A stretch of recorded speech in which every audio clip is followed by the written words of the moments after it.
वाह भाभी, आपकी पसंद का तो जवाब नहीं। आप तो कहर ढा रही हो। ब्लैक साड़ी, बड़ी सी बिंदी और आपके झुमके कितने प्यारे हैं। मेनका अपनी छोटी भाभी राखी से बोली। राखी भी अपनी तारीफ सुन इतरा कर बोली, तेरी शादी में सब सामान मेरी पसंद का ही लेना।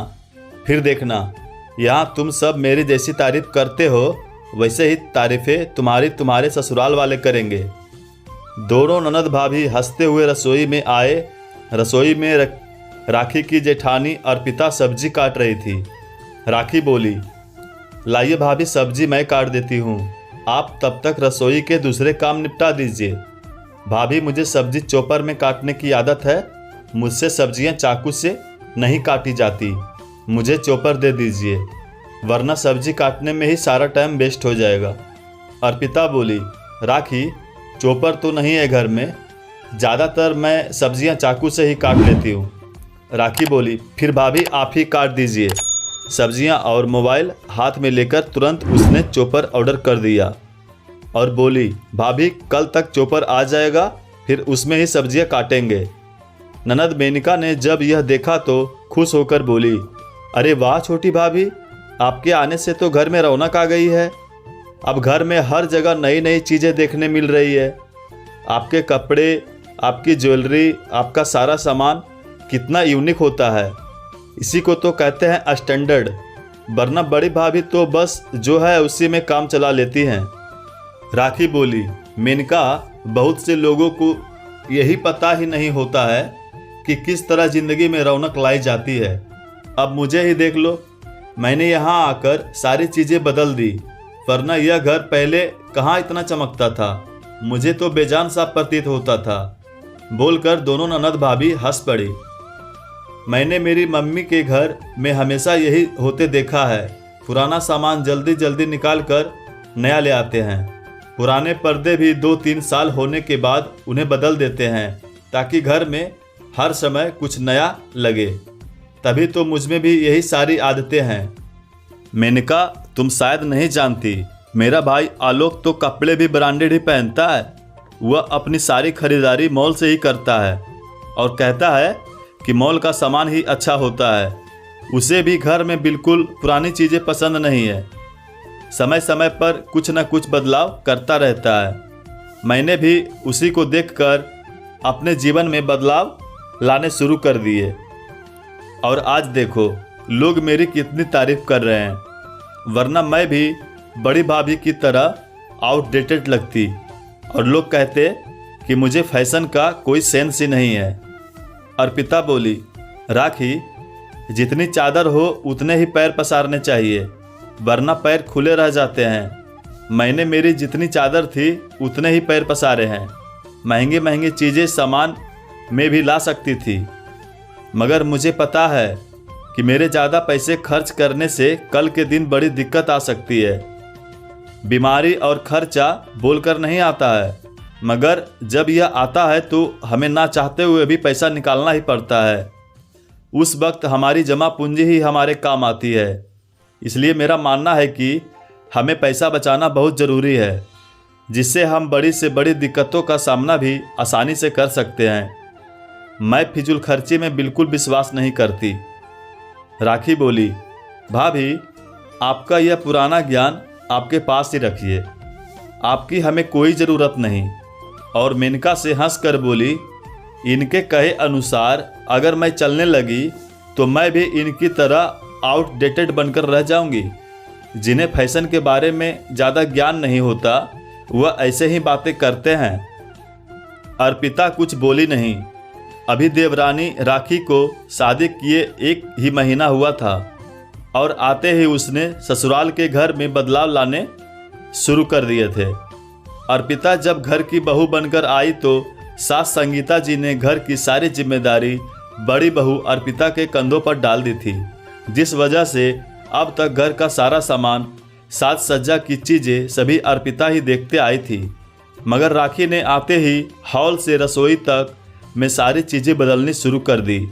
कभी राखी कहती, इतना पुराना फर्नीचर घर में कौन रखता है, यह सोफ़ा कितना पुराना हो चुका है, यह दीवार घड़ी अब सुहाती नहीं है, ऐसे बोल बोलकर उसने घर की सारी काया ही पलट दी और अब रसोई में भी यही बदलाव जारी था।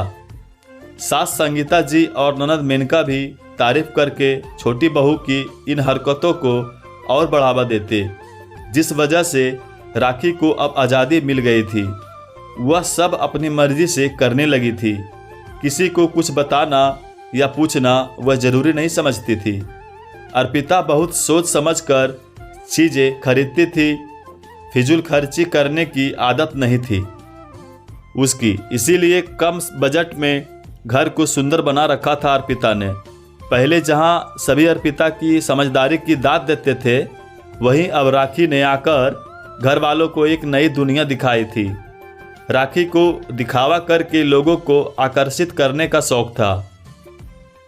वह कीमती चीज़ें लाती जिससे घर वाले खुश होते, मगर अर्पिता को यह सब फिजूल खर्च लगता।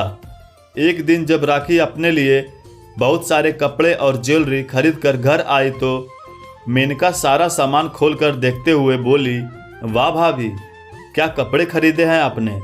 सच आपकी पसंद का जवाब नहीं। मैं अपनी शादी के समय आपको साथ ले जाऊंगी ताकि आप मेरी भी हाई फाई खरीदारी करवा सकें। अर्पिता यह सामान देखकर बोली, राखी, तुम्हारी शादी को अभी एक ही तो महीना हुआ है। तुम्हारे पास ढेरों कपड़े और गहने हैं, फिर इतनी जल्दी नए कपड़े और ज्वेलरी क्यों लेकर आ गई। राखी बोली, भाभी, फैशन में वह सारे कपड़े मुझे अब आउटडेटेड लगते हैं, इसलिए नए कपड़े और नई ज्वेलरी ले आई। अर्पिता बोली, राखी, ऐसे फिजूल खर्ची करना कहाँ की समझदारी है। उन कपड़ों को लेकर अभी समय ही कितना हुआ है और इतनी जल्दी थोड़े फैशन बदल जाती है। राखी बोली, भाभी, मेरे पति के पैसे हैं, मैं चाहे जैसे खर्च करूं। आप कौन होती हैं मुझे ज्ञान बांटने वाली। आप तो मुझे इस तरह से डांट रहे हैं जैसे मैंने आपके या आपके पति के पैसे खर्च कर दिए हो। अर्पिता बोली, राखी, यहाँ बात मेरे या तुम्हारे पैसों की नहीं है, यहाँ बात है फिजूल खर्ची की। यदि तुम यह फिजूल खर्ची करने के बजाय पाई पाई जोड़ना शुरू करो तो तुम जान भी नहीं पाओगी एक दिन तुम कितनी पैसे वाली बन जाओगी, क्योंकि बूंद बूंद से ही घड़ा भरता है। हमें अपने जवानी के दिनों में ही पैसे को संभालना चाहिए ताकि वह पैसा हमारे बुढ़ापे में काम आ सके, वरना दर दर ठोकरें खाने की नौबत भी आ सकती है। सास संगीता जी भी सब सुन चुकी थी। वे बोली, बड़ी बहू, क्यों छोटी बहू को अपने जैसा बना रही हो। तुम खुद तो कंजूस हो, अब इसे भी क्यों कंजूस बना रही हो। मेनका भी बोली, हाँ भाभी, छोटी भाभी के आने के बाद ही मुझे भी पता चला है कि फैशन क्या होती है। हर नई चीज़ छोटी भाभी के पास मिल जाती है। सास संगीता जी ने भी राखी और मेनका का साथ दिया और कहने लगी, बड़ी बहू, इतने सालों तुमने घर अपने तरीके से चलाया, अब छोटी बहू को यह घर चलाने दो। वह नए ज़माने की है तो उसकी पसंद भी नए ज़माने की होगी। अर्पिता बोली, मम्मी जी, मुझे जो बात गलत लगती है मैं उसे बस सभी के सामने रख रही हूँ ताकि भविष्य में कहीं हम सभी को मिलकर इसका खामियाजा ना भुगतना पड़े। राखी फिर से हंसते हुए बोली, भाभी, अगर आपको मैं इतनी ही गलत लगती हूँ तो खामियाजा भी मैं ही भुगतूंगी, आप नहीं। इसलिए मेरी आदतों को बदलने की कोशिश छोड़कर अपने आप को बदलना शुरू कीजिए ताकि लोग आपको आउटडेटेड न कहें। आपके हाथों में तो यह घर भी बिल्कुल बेजान हो गया था जिसमें मैंने एक नई जान लाई है। हो सके तो आप दूसरों को बदलने के बजाय अपने आप को बदलिए। अर्पिता पाई पाई जोड़ने में विश्वास रखती थी क्योंकि वह थी भी ऐसे घर से जहां उसके माता पिता ने पाई पाई जोड़कर खूबसूरत बंगला बनाया था, खूब व्यापार बढ़ाया था, मगर कभी अपने पैसों का दिखावा नहीं किया था। अपने ऊपर व्यर्थ खर्च करने के बजाय हमेशा ज़रूरतमंदों की मदद की थी और वही सारे गुण अर्पिता में भी आए थे। वह पैसे खूब बचाती और ज़रूरत पड़ने पर अपने पति को भी अपने बचाए पैसे निकाल कर देती।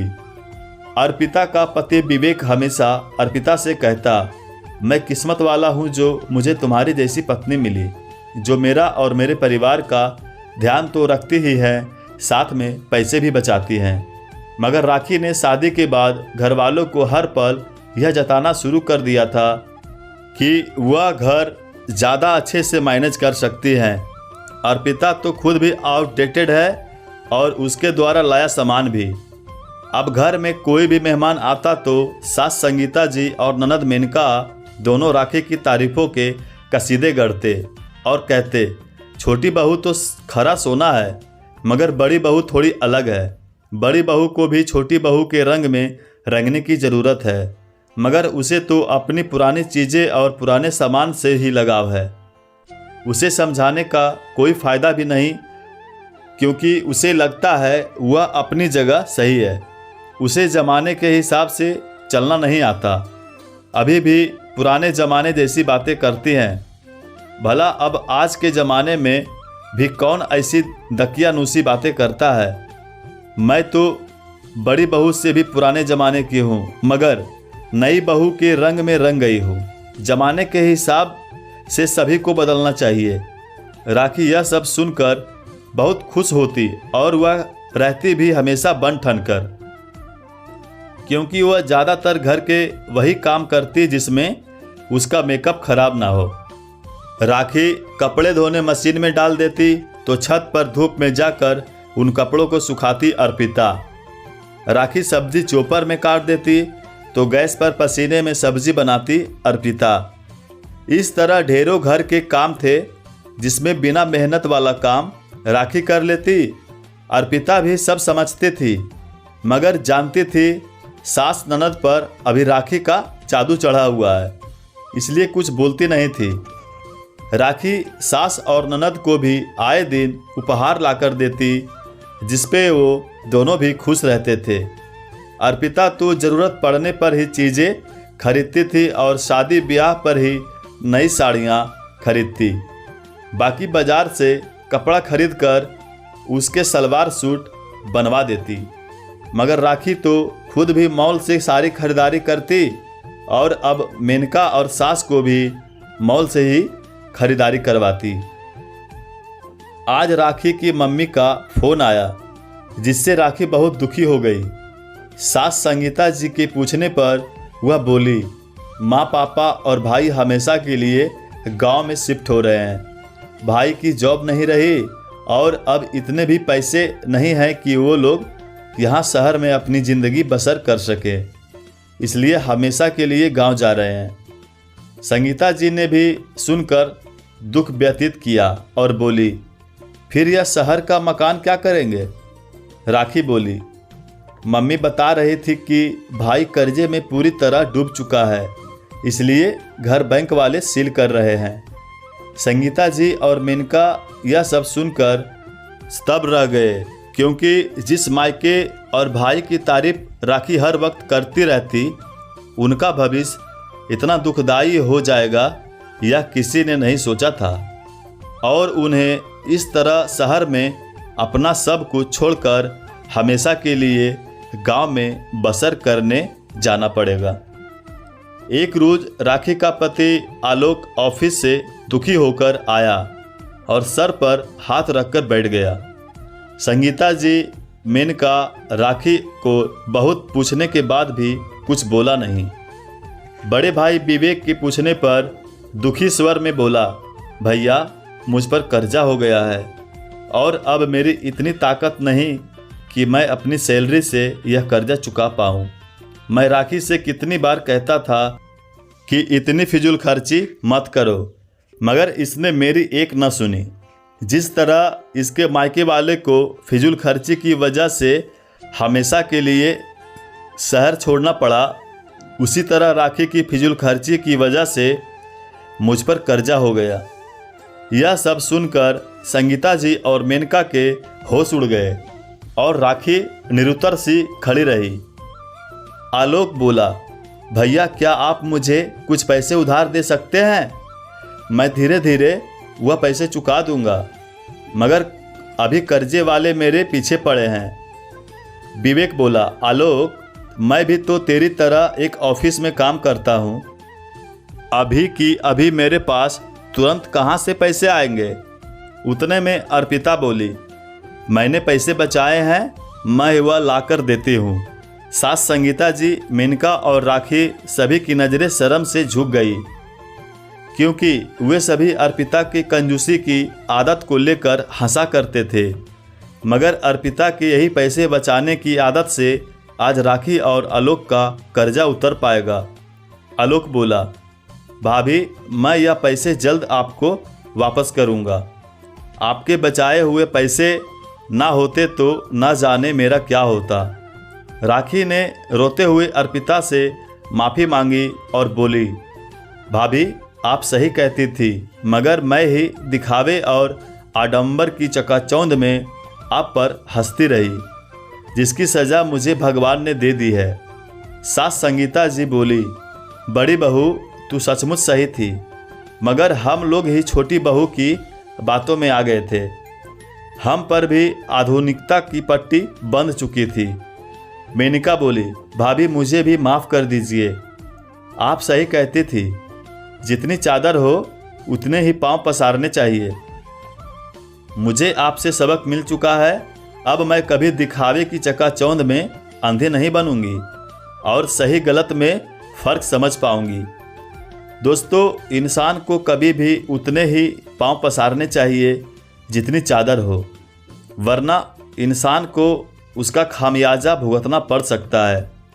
और कभी भी अपने अच्छे वक्त पर घमंड नहीं करना चाहिए, क्योंकि बुरा वक्त आने में देर नहीं लगती।